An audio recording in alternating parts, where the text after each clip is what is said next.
Millonario escuchó a la hija de la niñera hablar en árabe por teléfono y quedó sorprendido. El mármol frío de aquella inmensa sala de estar parecía resonar con los pasos nerviosos de Ricardo, como si cada pisada fuera el tic-tac de una bomba a punto de estallar. Imaginen a un hombre de 38 años, vestido con un traje italiano impecable, rodeado de obras de arte y muebles de diseño, pero con la mirada perdida de quien sabe que está a punto de perderlo absolutamente todo. Porque así es la vida, mis queridas amigas. A veces la fachada es de oro, pero los cimientos se están desmoronando en silencio. Ricardo había heredado el imperio de construcción de su padre hacía 5 años, y aunque había puesto todo su empeño, el mercado había sido cruel. Las deudas se acumulaban como nubes negras antes de una tormenta, y la única luz, la única esperanza de salvación, dependía de una videollamada que ocurriría en menos de 20 minutos. Y antes de seguir contándote cómo el destino jugó sus cartas esa tarde, te invito de corazón a suscribirte al canal y a dejar tu comentario, porque tu apoyo es el motor que nos permite seguir compartiendo estas historias llenas de emoción y verdad. Ricardo se pasó la mano por el cabello, despeinándose por primera vez en el día. Su teléfono móvil vibró en su bolsillo, pero él ya sabía lo que era. El banco, los acreedores, o peor aún, su secretaria confirmando el desastre. La llamada que esperaba era con el jeque Al-Mansur, un inversor de los Emiratos Árabes conocido no solo por su inmensa fortuna, sino por su carácter férreo y su profundo desprecio por los ejecutivos occidentales que no se tomaban la molestia de entender su cultura. El acuerdo era simple pero vital, una inyección de capital que salvaría la empresa familiar. El problema era que el traductor oficial, el único hombre de confianza de Ricardo que hablaba el dialecto específico del jeque, acababa de enviar un mensaje diciendo que estaba hospitalizado por una apendicitis urgente. Ricardo estaba solo con su inglés básico, que el jeque detestaba, y su español, que para el inversor sería inútil. En medio de ese torbellino de pánico, una figura se movía silenciosamente por el borde de la sala, casi intentando fundirse con las paredes.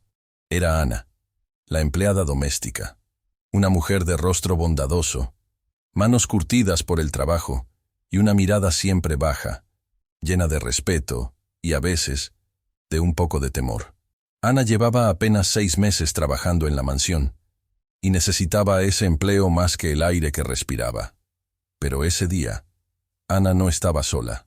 Sentada en un rincón, sobre un cojín que Ana había colocado estratégicamente detrás de un gran sofá de cuero para que no se viera, estaba Valentina. Una niña de 10 años, delgada, con una coleta mal hecha y unos tenis que habían visto días mejores. Valentina sostenía un viejo iPad con la pantalla astillada, un regalo de segunda mano que alguien había desechado, y tenía puestos unos audífonos grandes, remendados con cinta adhesiva. La niña estaba quieta, absorta, moviendo sus dedos sobre la pantalla con agilidad, completamente ajena al drama financiero que se vivía a pocos metros de ella. «Ana, por favor», bramó Ricardo de repente, haciendo que la mujer diera un salto del susto mientras limpiaba el polvo de una mesa de cristal. «Necesito silencio absoluto. En 10 minutos me juego la vida en esa pantalla. Si oigo un solo ruido, un solo suspiro». Ricardo no terminó la frase, pero la amenaza flotó en el aire, pesada y amarga. No era un hombre malo, pero el miedo nos transforma, nos vuelve ciegos ante los demás. «Sí, señor Ricardo. Discúlpeme», susurró Ana con la voz temblorosa, corriendo hacia el rincón donde estaba su hija. «Valentina, mi amor», le dijo en un susurro casi inaudible, agachándose junto a la niña. «Guarda eso, quédate muy quietecita. El patrón está muy nervioso hoy. Ni respires fuerte, ¿me oyes?»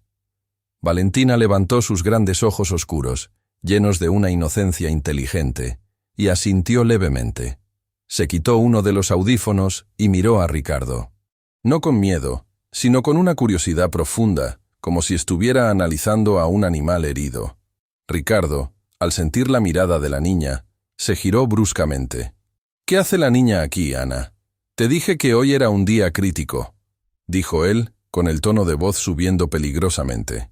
Lo siento, señor. De verdad, suplicó Ana, poniéndose delante de su hija como un escudo. No tuve con quién dejarla. La vecina que la cuida se enfermó y no podía dejarla sola en el barrio. Le prometo que será invisible. No notará que está aquí. Ricardo resopló, mirando su reloj de muñeca.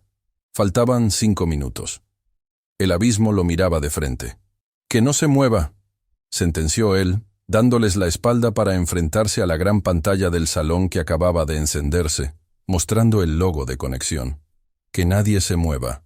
Lo que Ricardo no sabía, mientras se ajustaba la corbata con manos temblorosas, era que la solución a su vida no estaba en los documentos que tenía sobre la mesa, ni en sus cuentas bancarias vacías, sino en ese rincón oscuro, en las manos de esa niña de 10 años que él apenas consideraba parte del mobiliario. El destino estaba a punto de llamar a la puerta, y vendría en un idioma que él no podía comprender.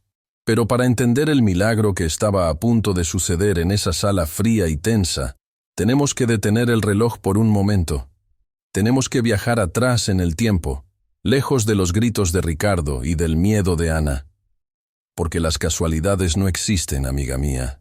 Lo que llamamos suerte es, muchas veces, el resultado de años de amor sembrado en silencio, donde nadie más estaba mirando. La historia de ese idioma extraño en la boca de una niña humilde comenzó 7 años atrás. Ana no siempre había trabajado en la mansión de Ricardo. Cuando Valentina era apenas una bebé de 3 años, Ana consiguió trabajo cuidando a un anciano que vivía en un antiguo apartamento en el centro de la ciudad. Un lugar lleno de alfombras gastadas, libros con letras doradas y un olor permanente a cardamomo y café fuerte. Ese hombre era el señor Farid al-Hassan. El señor Farid era un inmigrante libanés, un hombre culto y refinado que había llegado al país hacía décadas, pero que en su vejez se había quedado terriblemente solo. Sus hijos vivían en Europa y Estados Unidos, ocupados con sus propias vidas, enviando cheques mensuales pero olvidando hacer las llamadas que realmente importan. Farid se estaba apagando, no por enfermedad, sino por esa tristeza profunda que da el silencio cuando la casa está vacía. Ana, desesperada porque no tenía con quién dejar a su pequeña Valentina, le rogó al señor Farid el primer día: «Señor, le prometo que la niña no molestará. Se quedará quietecita en un rincón, pero déjeme traerla». Farid, viendo los ojos grandes y oscuros de la pequeña Valentina asomando detrás de la pierna de su madre, sonrió por primera vez en meses y dijo: «Una casa sin niños es como un jardín sin flores. Que pase». Y así comenzó una relación que nadie imaginaba.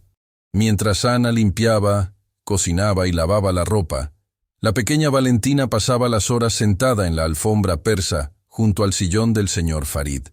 Para ese anciano solitario, la niña se convirtió en la nieta que nunca venía a visitarlo.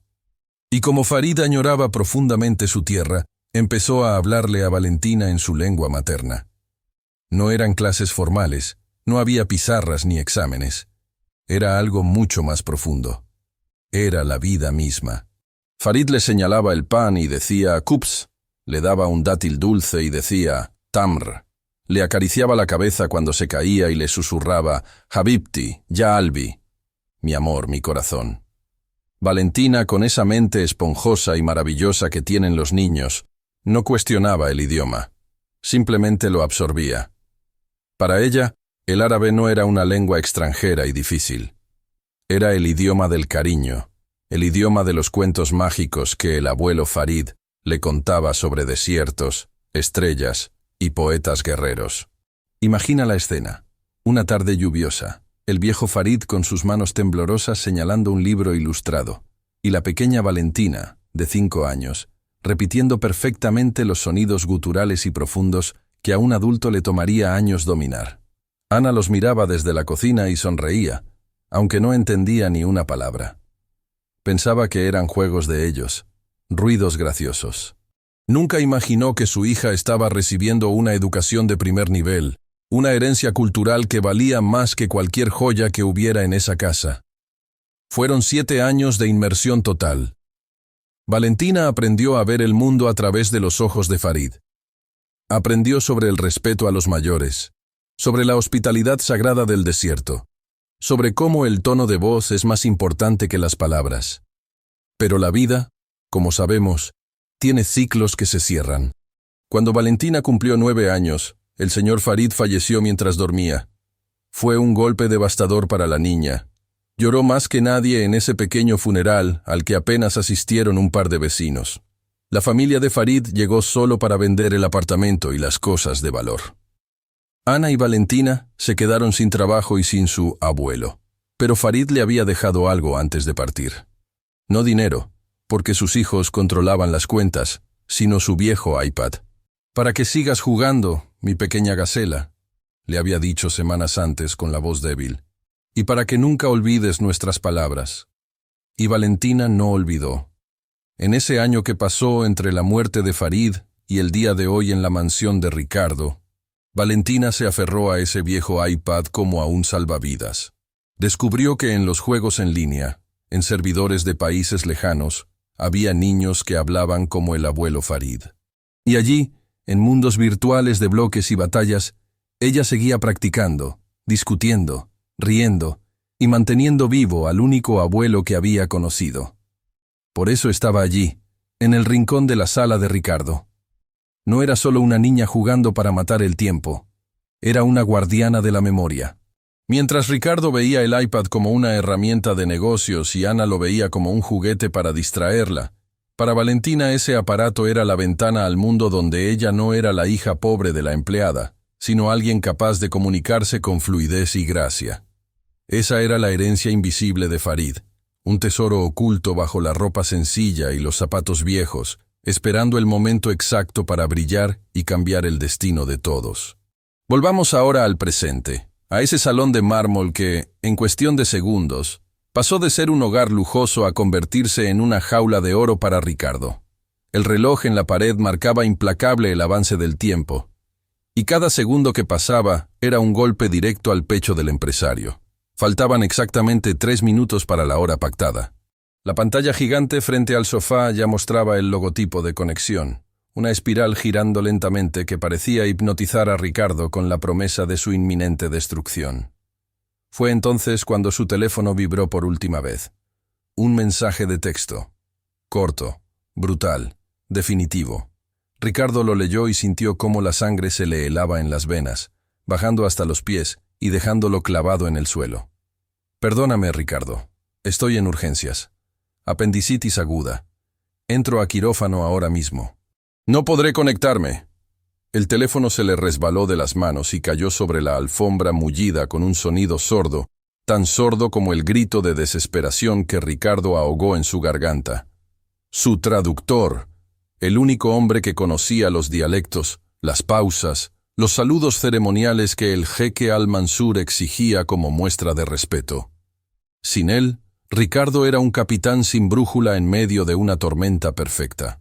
«¡No puede ser! ¡No ahora, Dios mío, no ahora!», gritó Ricardo, llevándose las manos a la cabeza y caminando en círculos, como un león enjaulado.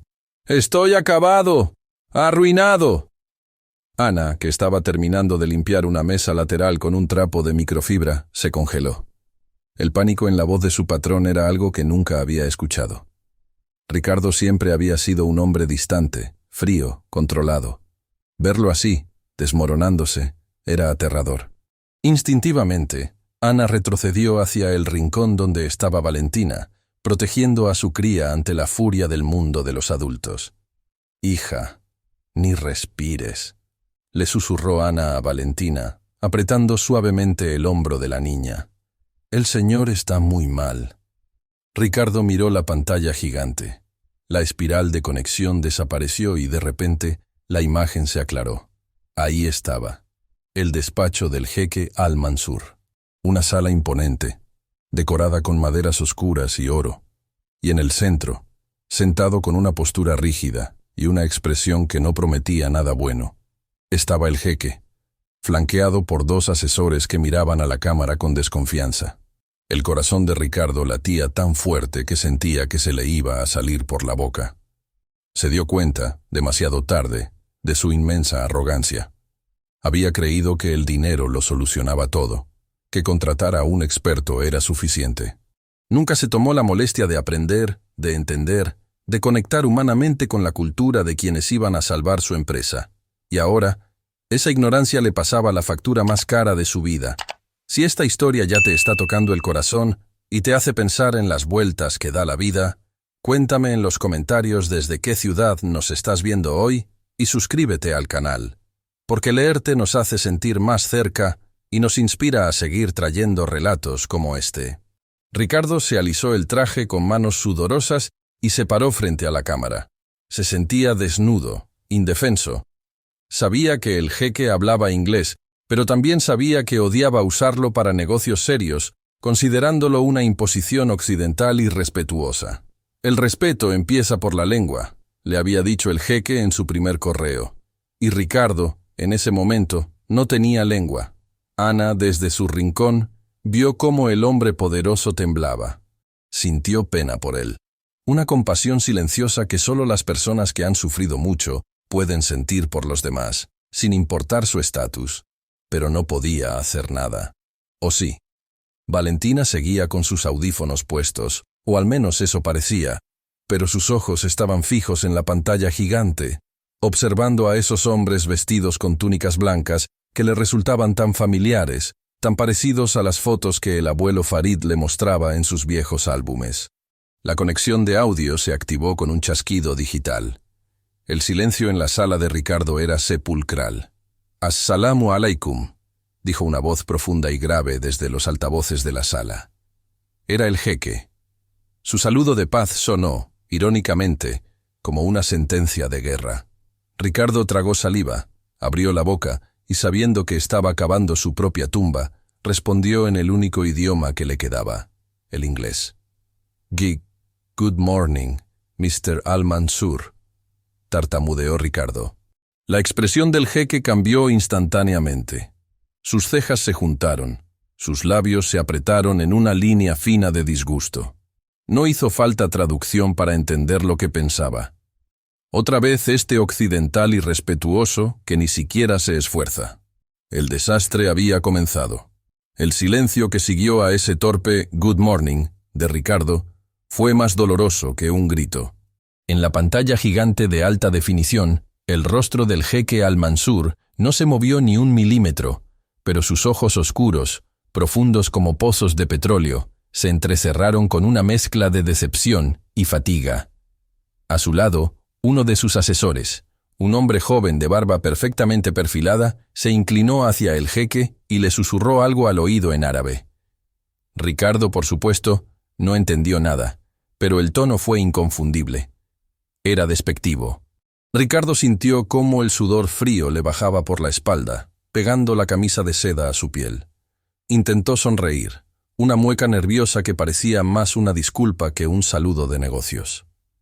«Please, Mr. Al-Mansur, my translator, emergency, hospital», balbuceó Ricardo, mezclando palabras, moviendo las manos en el aire como si tratara de agarrar las excusas que se le escapaban. Se sentía ridículo.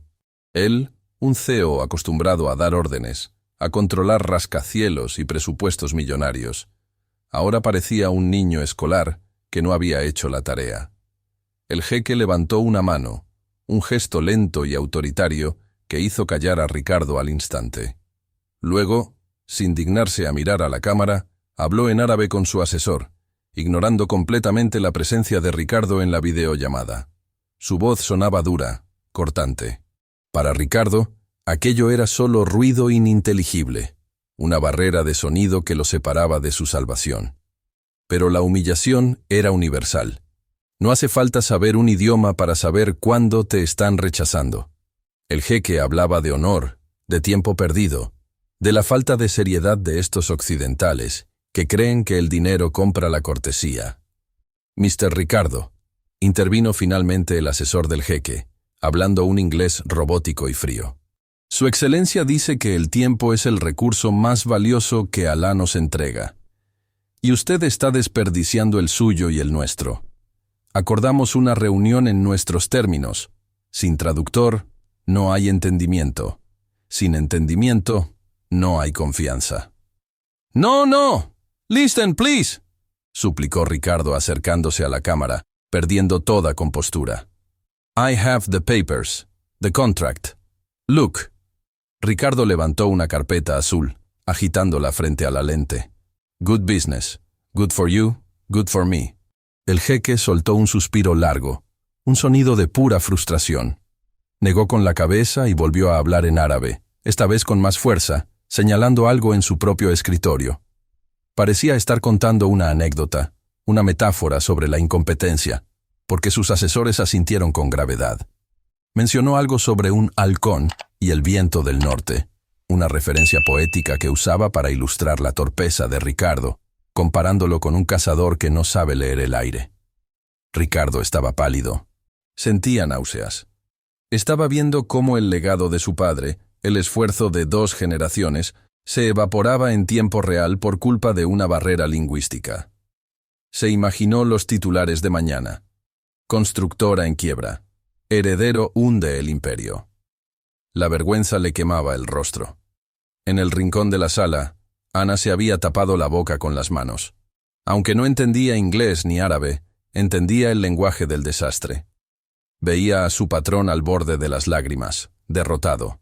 Quería salir corriendo, llevarse a Valentina y desaparecer antes de que la explosión de ira de Ricardo cayera sobre ellas.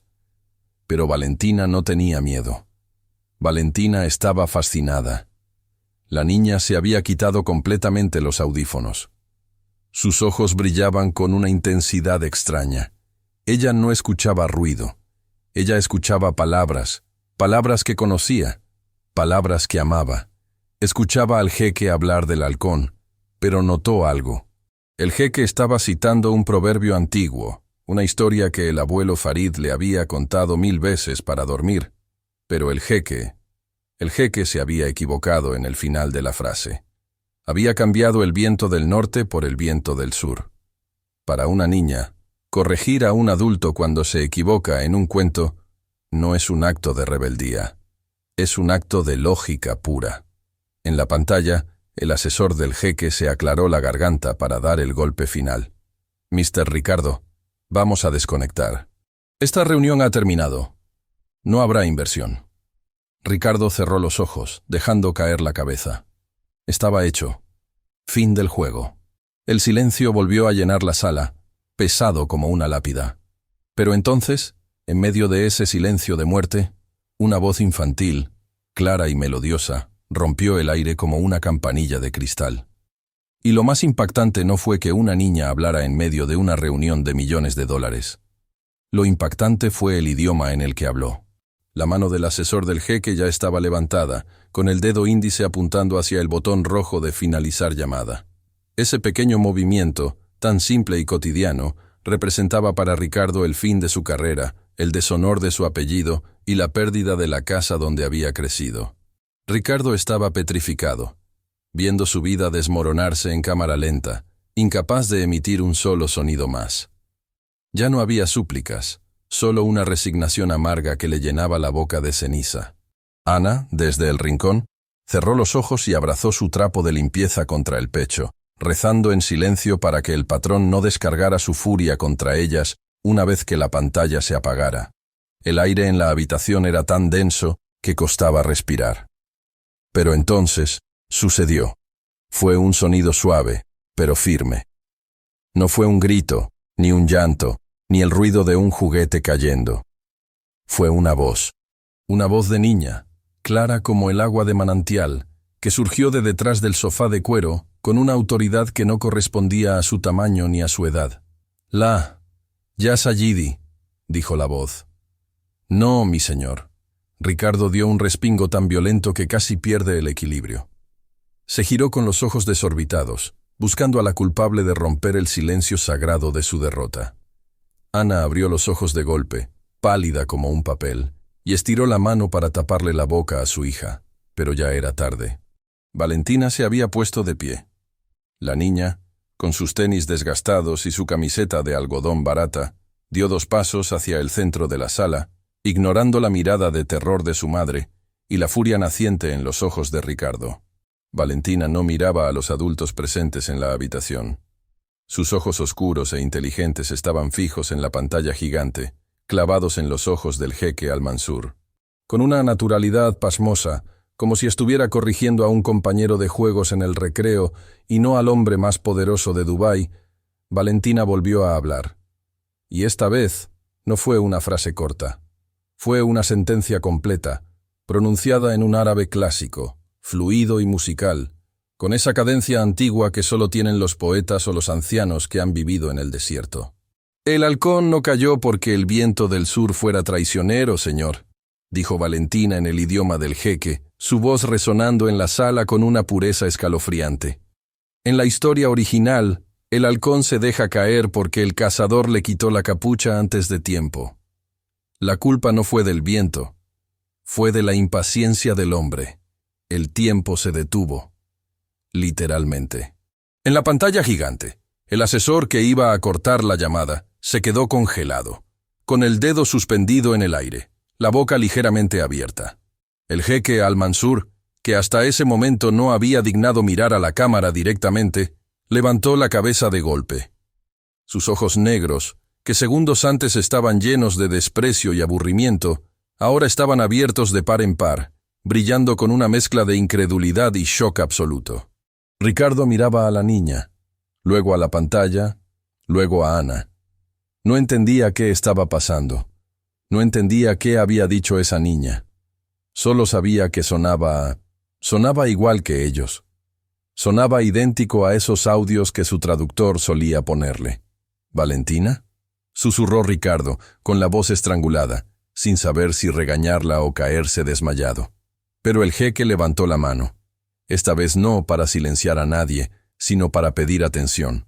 Se inclinó hacia la cámara, acercando su rostro a la lente, buscando el origen de esa voz infantil que había pronunciado un proverbio antiguo con la corrección de un erudito. «¿Quién ha dicho eso?», preguntó el jeque, ya no en inglés, sino en su propio idioma, olvidándose por completo de Ricardo y del negocio. ¿Quién conoce la verdadera versión de la fábula de Al-Hajiz en esta casa de extraños? Valentina, sin un ápice de miedo, dio un paso más hacia la luz, poniéndose justo al lado de la pierna temblorosa de Ricardo. Levantó la barbilla, con una dignidad que parecía heredada de una reina y no de una empleada doméstica, y respondió en árabe: «Fui yo, señor. Mi nombre es Valentina, y mi abuelo Farid siempre decía que culpar al viento es la excusa de los que no saben volar». El silencio que siguió a esa frase fue absoluto, pero ya no era un silencio de muerte. Era el silencio del asombro. El mundo de Ricardo acababa de dar un vuelco de 180 grados, y la persona que tenía el timón no era él, sino la hija de 10 años de la mujer que le limpiaba el piso. Ricardo sentía que el suelo se abría bajo sus pies, esperando que la tierra se lo tragara de una vez por todas. En su mente, presa del pánico, la intervención de Valentina no había sido un milagro, sino el último clavo en su ataúd.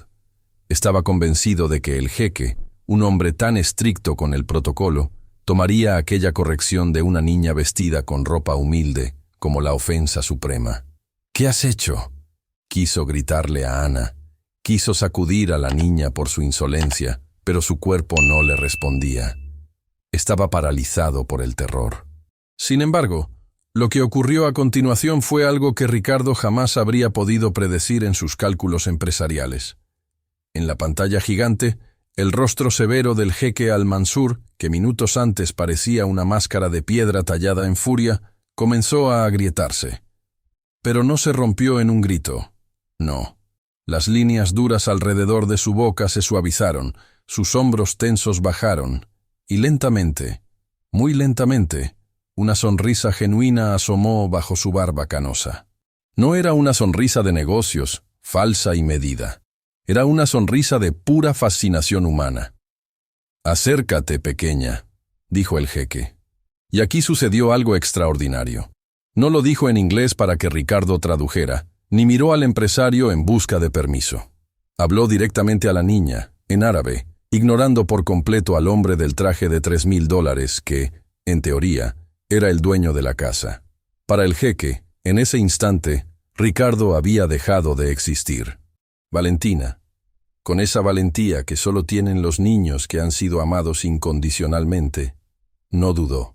Caminó hacia la mesa de centro, sus zapatillas viejas y gastadas pisando la alfombra persa que costaba más que el sueldo anual de su madre.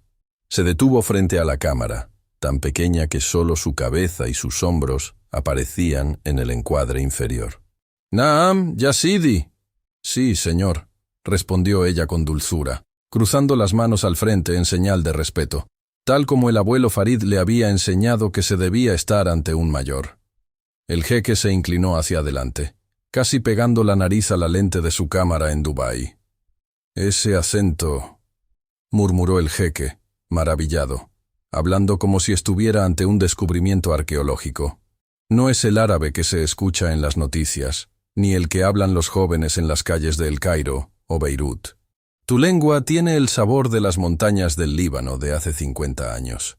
Hablas con las palabras de los poetas, con las pausas de los ancianos». Ricardo miraba la escena como quien mira una película en un idioma alienígena. No entendía las palabras, pero entendía la música de la conversación. Veía cómo la hostilidad se evaporaba de la sala, reemplazada por una calidez mágica. Miró de reojo a Ana, que seguía en el rincón, con las manos apretadas contra el pecho y lágrimas en los ojos. Ana no estaba asustada por el negocio. Estaba asustada por la exposición de su hija, pero también, en el fondo de su corazón de madre, sentía un orgullo que le quemaba el pecho. Su niña, su pequeña Valentina, estaba sosteniendo la mirada de un rey. «¿Cómo te llamas, hija de la sabiduría?», preguntó el jeque, su voz ahora suave, paternal. «Valentina, señor», dijo ella. «Mi mamá me llama Tina». «Valentina», repitió el jeque, saboreando el nombre latino. Un nombre fuerte para una niña delicada. «Dime, Valentina, ¿quién te enseñó a hablar la lengua de mis ancestros con tanta pureza? Porque no creo que haya sido este hombre que tienes al lado, que confunde el respeto con la prisa». El jeque lanzó una mirada fugaz y afilada hacia Ricardo, una mirada que lo hizo sentirse más pequeño que una hormiga. Ricardo tragó saliva. Se dio cuenta de la ironía brutal de la situación. Él había viajado por el mundo, tenía maestrías, conducía autos deportivos, pero en ese momento, la única persona con dignidad y poder en esa habitación era la niña de 10 años a la que él había intentado esconder detrás de un sofá. Valentina sonrió, una sonrisa triste pero llena de amor, y tocó la pantalla astillada de su viejo iPad que aún sostenía contra su pecho. «No fue él, señor. Fue mi abuelo. Bueno, no era mi abuelo de sangre, pero era mi abuelo del corazón. Él me enseñó que las palabras son puentes». El jeque Al-Mansur se recostó en su silla, visiblemente conmovido. Hizo un gesto a sus asesores para que guardaran silencio absoluto. «Cuéntamelo todo, Valentina. Cuéntame de ese abuelo». Y así, la reunión de negocios más importante de la carrera de Ricardo se transformó en algo que él nunca había visto. Una conversación entre dos almas conectadas por un hilo invisible, mientras él, el millonario dueño de todo, se convertía en un simple espectador mudo en su propia sala. Valentina respiró hondo, apretando el viejo iPad contra su pecho como si fuera un escudo protector, y comenzó a hablar. Su voz, aunque infantil, llenaba la sala con una verdad que ninguna diapositiva de PowerPoint ni ningún gráfico financiero de Ricardo habría podido transmitir jamás. «Mi mamá cuidó al señor Farid durante 7 años», dijo Valentina en árabe, traduciendo sus sentimientos a palabras que fluían como un río. Él vivía en un apartamento pequeño, lleno de libros y olor a cardamomo. Estaba muy solito, señor. Sus hijos vivían lejos y nunca llamaban.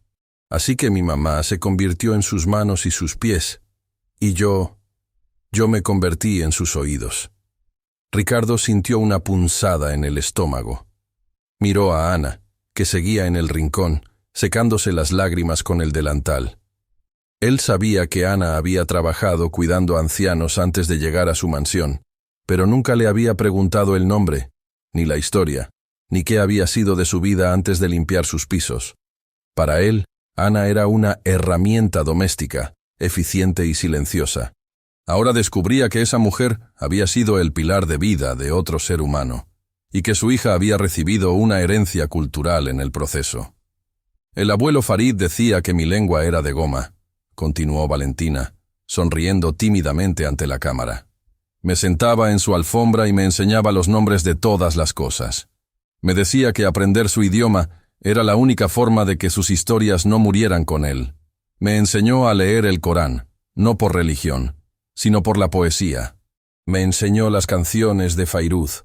Y cuando él se fue, cuando se convirtió en una estrella en el cielo, la voz de la niña se quebró un poco, y el jeque Al-Mansur, al otro lado del mundo, se llevó una mano al corazón, visiblemente afectado. La pérdida de un anciano sabio es un dolor que resuena profundamente en su cultura. Cuando él murió, tuve mucho miedo de olvidar, confesó Valentina, bajando la mirada hacia sus zapatillas viejas. No quería que el abuelo Farid desapareciera de mi cabeza. Así que uso esto. Valentina levantó el iPad con la pantalla rota. Juego en Internet. Me conecto a los servidores de su país, señor.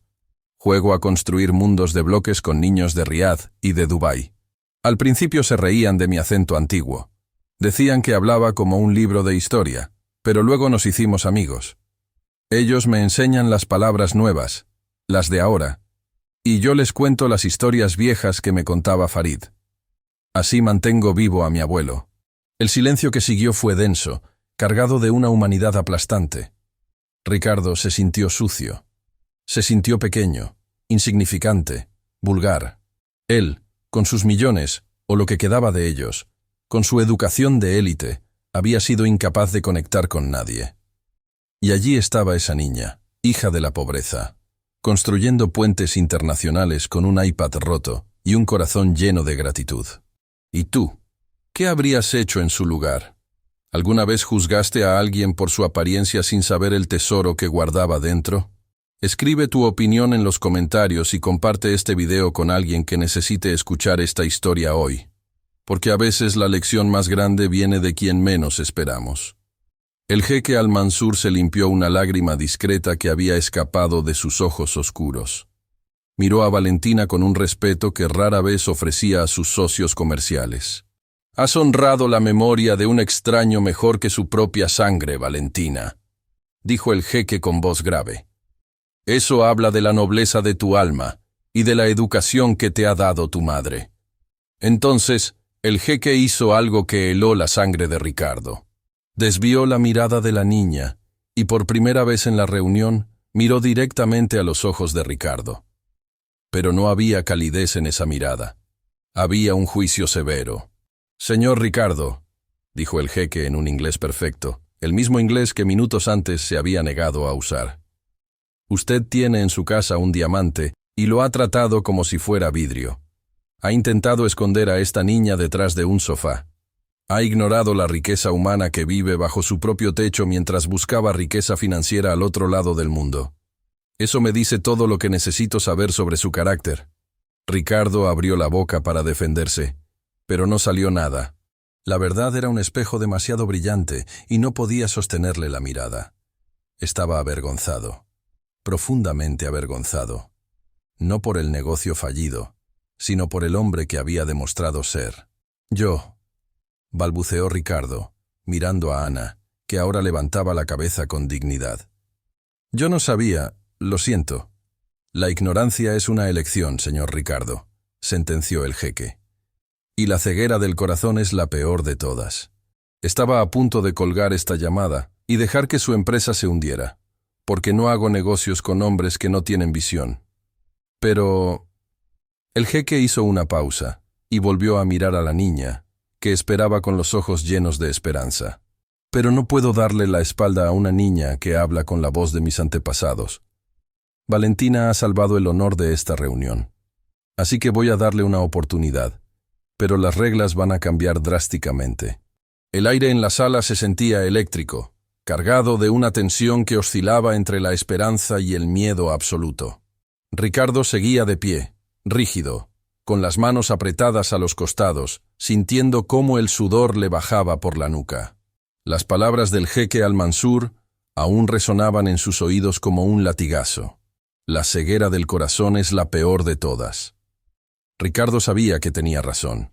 En esos pocos minutos, Su ego había sido desmontado pieza por pieza por un hombre a miles de kilómetros de distancia y por una niña que usaba zapatillas rotas.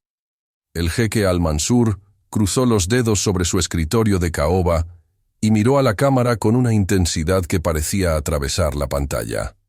«Ricardo», dijo el jeque, y el uso de su nombre de pila, sin el señor delante, sonó más a una orden que a una cortesía. «He decidido invertir en su empresa. Los números, que mis asesores revisaron ayer, son sólidos. Su constructora tiene la infraestructura que necesito. Pero hay un problema fundamental. No confío en usted». Ricardo sintió que las piernas le fallaban. Abrió la boca para protestar, para prometer, para jurar. Pero el jeque levantó un dedo, silenciándolo al instante. «No confío en su criterio humano», continuó el jeque con voz firme. «Usted ve números donde debería ver personas. Y en mi cultura, los negocios son relaciones entre personas, no transacciones entre máquinas. Por eso, para que este dinero salga de mis cuentas hoy y salve su legado, tengo una condición innegociable. Una condición que pondrá a prueba su humildad». Ricardo asintió frenéticamente, desesperado. Estaba dispuesto a cualquier cosa, a viajar a Dubái mañana mismo, a aprender árabe en 3 meses, a donar la mitad de sus ganancias, lo que fuera. «Dígame, Excelencia, haré lo que sea necesario». El jeque sonrió levemente, pero no miraba a Ricardo. Sus ojos oscuros se desviaron hacia la parte inferior de la pantalla, buscando a la pequeña figura que seguía abrazada a su viejo iPad. «La condición es esta. Usted no hablará más durante esta reunión». Ricardo parpadeó, confundido. «¿Cómo dice? ¿Que no hable? Pero los términos legales, las cláusulas de garantía. Yo soy el CEO, necesito explicar». «Silencio», ordenó el jeque, y su voz tuvo el peso de una montaña. «A partir de este segundo, su voz no tiene valor para mí, porque sus palabras están vacías. La única voz que quiero escuchar, la única intermediaria en la que confío para cerrar este trato, es ella. Valentina». Un silencio estupefacto llenó la habitación. Ana, que había estado conteniendo el aliento, soltó un pequeño gemido de angustia.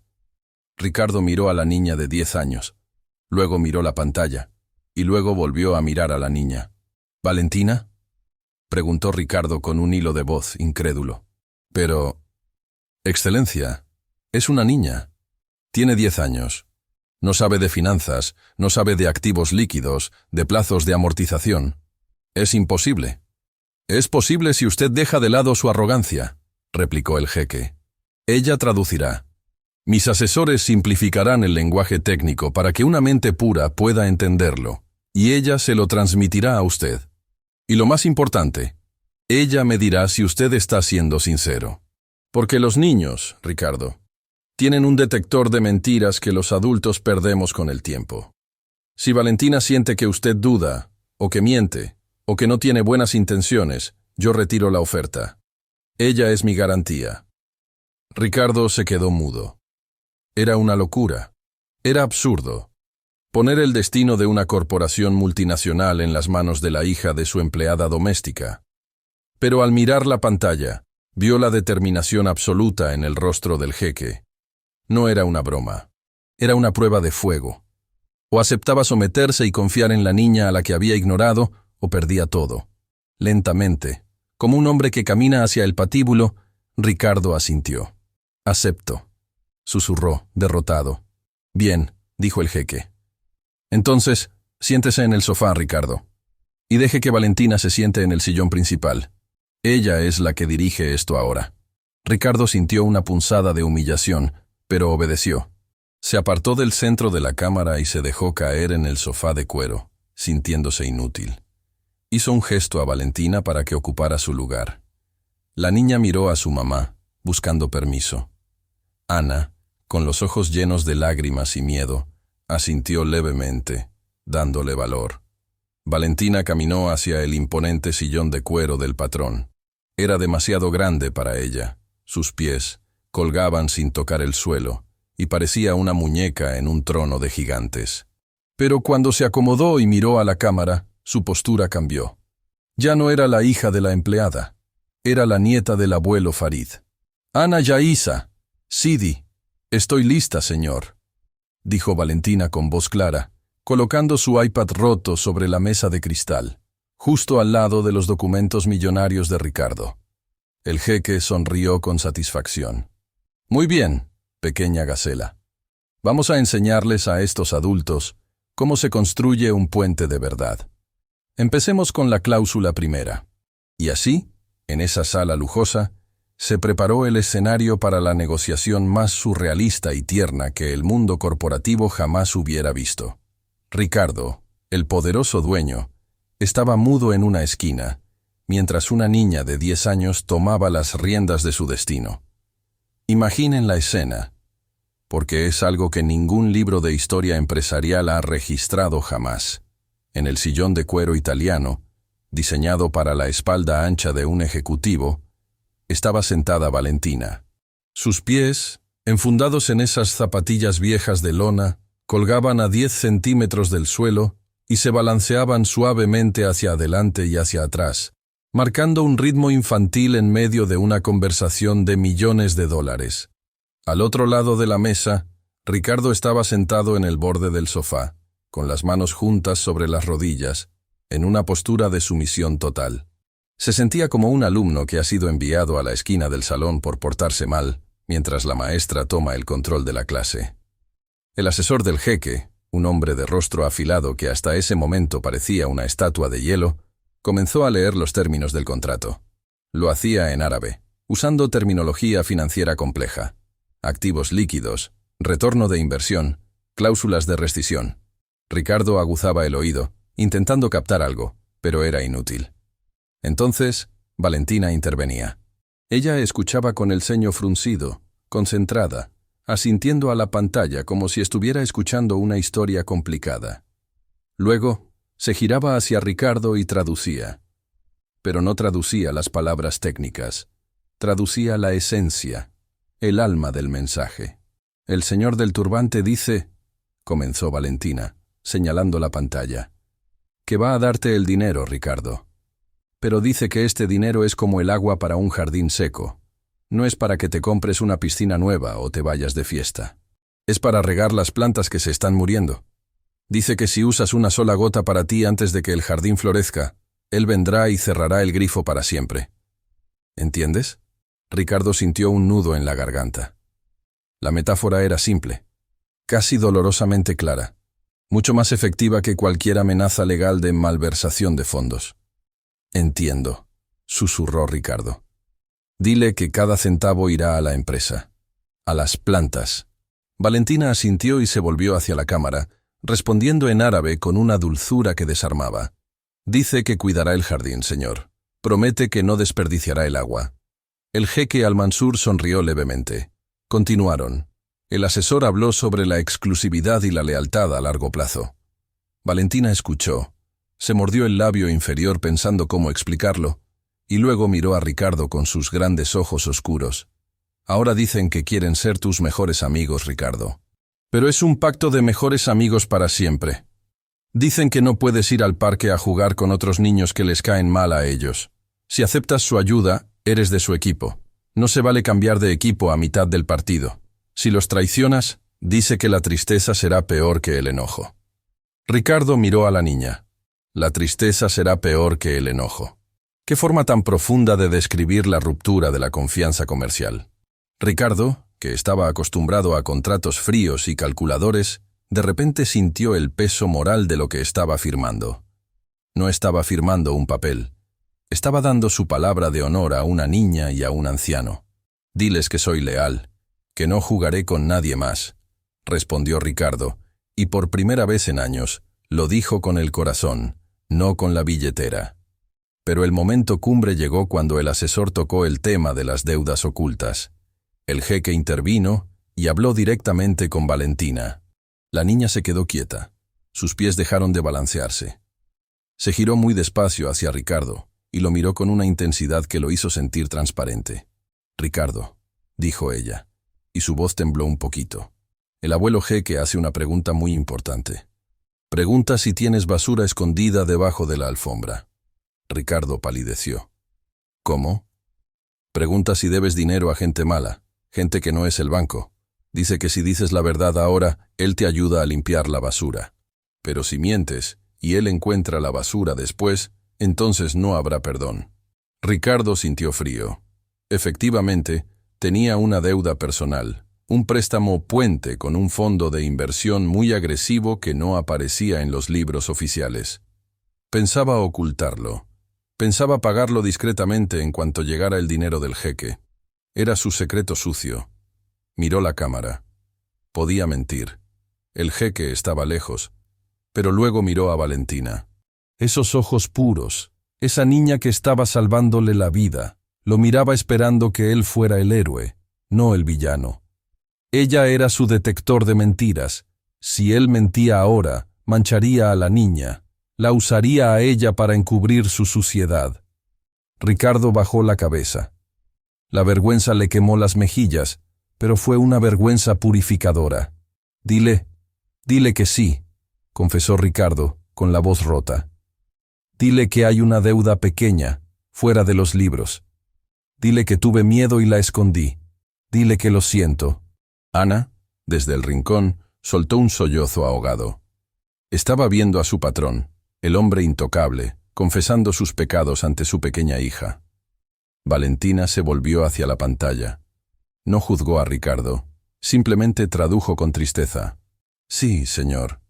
Tiene basura bajo la alfombra. Tenía miedo. Pero ya la sacó para que usted la vea. Hubo un silencio largo, eterno. Ricardo esperaba el rechazo. Esperaba el grito. Pero el jeque Al-Mansur suspiró y asintió con gravedad. La verdad es amarga, pero cura, dijo el jeque. La mentira es dulce, pero mata.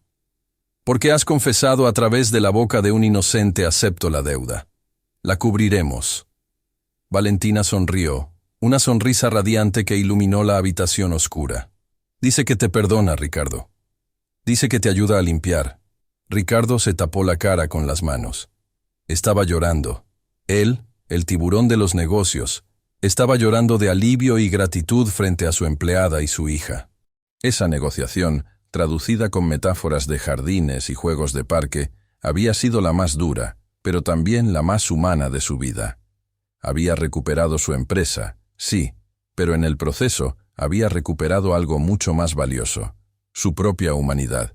Cuando la pantalla gigante finalmente se fue a negro, llevándose consigo la imagen del despacho en Dubái y la mirada penetrante del jeque Al-Mansur, el silencio volvió a apoderarse de la mansión. Pero esta vez no era el silencio frío y aterrador de antes, ese que presagiaba la ruina. No, era un silencio denso, vibrante, como el aire que queda después de una tormenta eléctrica cuando por fin deja de llover.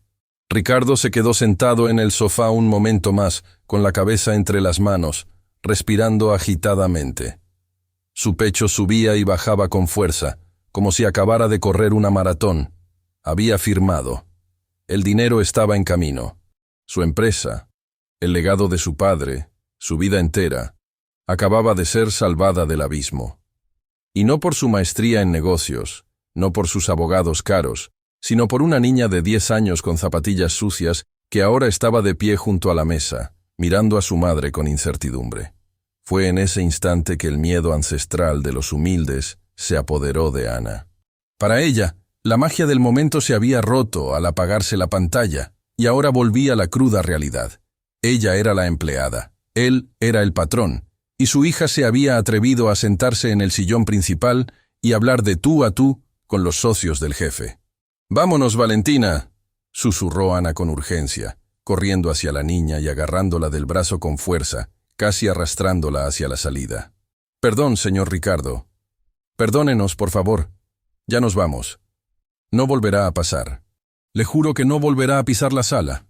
Me la llevo a la cocina y si quiere descontarme el día, hágalo.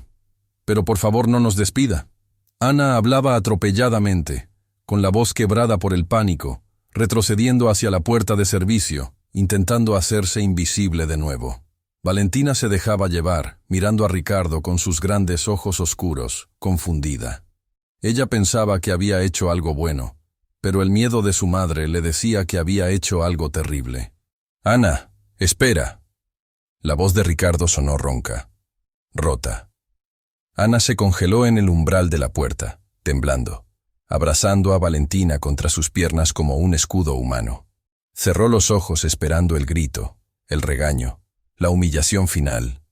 Ricardo se levantó del sofá. Sus piernas aún temblaban un poco. Caminó lentamente hacia ellas. Cruzó la sala de mármol que tantas veces había recorrido con arrogancia, pero esta vez sus pasos eran pesados, humanos. Al llegar frente a la mujer y la niña, Ricardo hizo algo que jamás había hecho en toda su vida. Algo que no estaba en ningún manual de etiqueta de su círculo social. Sin importarle el traje italiano de $3,000, sin importarle la dureza del suelo, Ricardo dobló las rodillas y se dejó caer. Se arrodilló. Allí, en el suelo, quedó a la altura de los ojos de Valentina. Ana soltó un jadeo de sorpresa, llevándose las manos a la boca. «Señor, levántese, por favor. El piso está sucio», balbuceó Ana sin entender qué pasaba. Pero Ricardo no la escuchó. Extendió sus manos, esas manos que firmaban cheques y despedían gente, y tomó con delicadeza las pequeñas manos de Valentina. Las manos de la niña estaban ásperas, manchadas de marcador y polvo de jugar. Eran las manos de una niña pobre, y Ricardo las sostuvo como si fueran de porcelana sagrada. «Valentina», dijo él, y las lágrimas comenzaron a rodar por sus mejillas sin que hiciera nada por detenerlas. «Tú no tienes que pedir perdón. Soy yo quien tiene que pedirte perdón a ti». La niña lo miró, ladeando la cabeza. «¿Por qué lloras, Ricardo? ¿El jeque te regañó?» Ricardo soltó una risa amarga y húmeda. «No, mi amor. Lloro porque me siento pequeño. Tú acabas de salvar mi vida. Hiciste en 20 minutos lo que mi padre y yo intentamos hacer durante 10 años. Nos diste una lección de honor, de verdad, de pureza». Luego, Ricardo levantó la vista hacia Ana. La mujer lo miraba desde arriba, estupefacta. Y fue ahí, en ese preciso instante, cuando Ricardo realmente despertó. Por primera vez en 6 meses, vio a Ana. No vio el uniforme, no vio el trapo de limpiar. Vio las ojeras de cansancio bajo sus ojos. Vio las arrugas prematuras de quien se preocupa demasiado por sobrevivir. Vio la dignidad de una madre que había criado a un genio en medio de la escasez. «Ana». La voz de Ricardo se quebró. «Perdóname». Ana parpadeó, confundida. «¿Por qué, señor?» Si la niña interrumpió... «Perdóname por haber estado ciego», la interrumpió él, negando con la cabeza. «Has estado viviendo bajo mi techo, cuidando mi casa, mis cosas, mi desorden. Y yo ni siquiera sabía que tenías una hija tan maravillosa. Te traté como a una sombra. Asumí que porque limpiabas mis pisos, tu vida no tenía valor. Y hoy tu hija me ha demostrado que la verdadera riqueza no está en mis cuentas bancarias, sino en lo que tú le has enseñado a ella». Ricardo bajó la cabeza, avergonzado, apretando las manos de la niña. El jeque tenía razón. He sido un necio, un arrogante. Pensé que el mundo me debía algo por ser quien soy, y resulta que quien me salvó fue la persona a la que yo ignoraba. Ana sintió que un nudo se desataba en su pecho. Por primera vez en años, alguien la miraba y la veía, no como la sirvienta, sino como la madre, como la mujer, como el ser humano. Las lágrimas de Ana empezaron a caer también, silenciosas y liberadoras. «No se preocupe, señor», susurró ella con dulzura, tocándole el hombro con timidez. «A veces, los ojos necesitan llorar para ver mejor». Ricardo se levantó lentamente. Se limpió la cara con la manga del saco, arruinando la tela fina sin importarle en lo absoluto. Miró a ambas, madre e hija, y una determinación nueva, feroz y luminosa, brilló en sus ojos. «Esto se acabó, Ana. A partir de hoy, todo cambia en esta casa. Valentina no volverá a esconderse detrás de un sofá. Y tú no volverás a ser invisible». El despertar de Ricardo no fue solo financiero, fue un despertar del alma. Había estado al borde de perder su empresa, pero estuvo a punto de perder algo mucho peor, su humanidad. Y tuvo que venir una niña con un iPad roto para recordarle que los ángeles a veces no tienen alas, sino que llevan zapatillas viejas y hablan el idioma del desierto. Ricardo cumplió su palabra, y lo hizo no solo con dinero, sino con dignidad. Al día siguiente de aquella reunión milagrosa, Ana no volvió a ponerse el uniforme de limpieza. Ricardo la citó en el mismo despacho donde todo había ocurrido, pero esta vez la invitó a sentarse en el sillón frente a él y le sirvió café con sus propias manos. «Ana», le dijo entregándole un contrato nuevo, «a partir de hoy usted es la gerente general de esta residencia. Su trabajo ya no será limpiar mis suelos, sino administrar mi hogar. Tendrá un salario digno, seguro médico completo y horarios que le permitan ser madre. Porque si usted pudo criar a una niña tan extraordinaria con tan pocos recursos, no quiero ni imaginar lo que podrá hacer con un poco de ayuda». Ana lloró, pero esta vez eran lágrimas de un alivio profundo, el alivio de saber que los días de supervivencia extrema habían terminado. En cuanto a Valentina, su vida dio un giro de cuento de hadas. Ricardo no solo le compró el iPad más moderno del mercado para que siguiera conectada con sus amigos del desierto, sino que gestionó personalmente una beca completa en el colegio internacional más prestigioso de la ciudad. Allí, Valentina no solo perfeccionó su árabe, sino que aprendió inglés, francés y mandarín. No obstante, nunca dejó de usar sus zapatillas viejas los fines de semana, porque decía que le recordaban quién era y de dónde venía. El jeque Al-Mansur se convirtió en una especie de padrino lejano. Cada mes, enviaba libros raros y cartas manuscritas para su pequeña gacela, recordándole a Ricardo que el verdadero socio en esa empresa no era él, sino la niña. La empresa de Ricardo floreció, sí, pero lo que realmente cambió fue el ambiente en esa mansión. Ya no era un mausoleo frío de mármol y eco. Ahora se escuchaban risas, se compartían cenas y, sobre todo, se respiraba respeto. Esta historia, mis queridas amigas, nos deja una lección que ojalá grabemos a fuego en nuestros corazones. Vivimos en un mundo que adora las apariencias, que juzga el valor de una persona por la marca de su ropa, por sus títulos universitarios o por el puesto que ocupa en una empresa. Ricardo estuvo a punto de perderlo todo porque su arrogancia no le permitía ver que la solución a sus problemas vestía ropa humilde y jugaba en un rincón. La vida, en su infinita sabiduría, a menudo esconde sus tesoros más grandes en los envases más sencillos. Dios, o el destino, tiene un sentido del humor maravilloso. Puso la salvación de un millonario en la boca de la hija de su sirvienta. Nos enseña que nadie es invisible, que la persona que te sirve el café, que te limpia la casa o que te abre la puerta, puede tener una historia, un talento y una sabiduría que tú ni siquiera imaginas. La verdadera elegancia no es tener un traductor caro. La verdadera elegancia es tener la humildad de escuchar a los niños y de respetar a quienes nos sirven. Porque al final del día, no somos lo que tenemos, somos lo que damos y cómo tratamos a los demás cuando creemos que nadie nos está mirando. Si esta historia te ha emocionado tanto como a mí, si te ha hecho pensar en el valor de la humildad y las segundas oportunidades, te pido de corazón que te suscribas a este canal. Es solo un clic para ti, pero para nosotros es el abrazo que necesitamos para seguir contando estas historias. Déjame tu me gusta si crees que Valentina y Ana merecían este final feliz y cuéntame en los comentarios, ¿qué harías tú si descubrieras un talento oculto en alguien cercano? Me encanta leer sus respuestas y saber desde qué parte del mundo nos acompañan. Y ahora, no te vayas todavía. Si te gustó este relato de redención y justicia, la historia que aparece ahora en tu pantalla es aún más impactante. Haz clic ahí mismo, porque te aseguro que la próxima historia te va a robar el aliento y te enseñará que el amor de una madre no conoce límites. Nos vemos allá.